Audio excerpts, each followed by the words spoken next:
And climate scientists have long warned of severe impacts on the near horizon. And the 21st century has seen more than a few natural disasters made worse or more likely by global warming. But a cascade of deadly extreme weather this summer could make 2021 the year when climate predictions became a reality that can no longer be ignored. Take a look. Now, in late June, Western Canada was caught under a heat dome, a phenomenon causing scorching temperatures when hot air is trapped by high-pressure fronts and heats up even more as it is pushed back down. The country broke its record high temperature several times, finally capping at 49.6 degrees Celsius or 121 degrees Fahrenheit in the village of Lytton on June 30.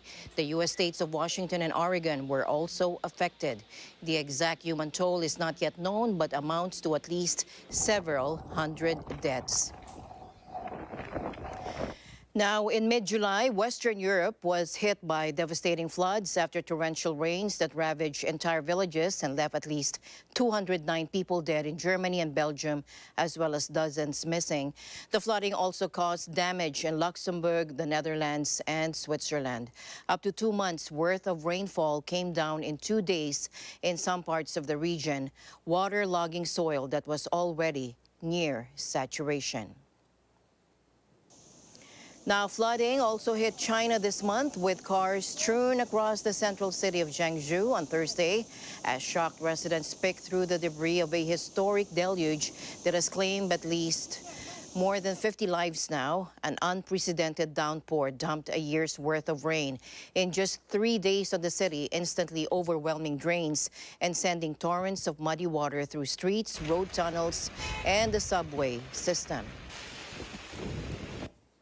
And triggered by an alarming drought, the wildfire season is just starting in the American West, where thousands of firefighters are already dealing with 80 large blazes.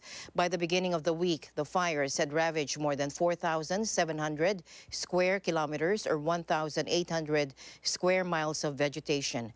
The most spectacular blaze is the Bootleg Fire in Oregon, which in the space of 2 weeks has burned the equivalent of the city of Los Angeles in vegetation and forests. Marcus Kaufman, a specialist with the Oregon Forestry Department, said the blaze feeds on itself and has even been causing its own lightning. In neighboring California, several villages were evacuated in the face of the advancing Dixie Fire, which is suspected to have been caused by a tree falling on power cables.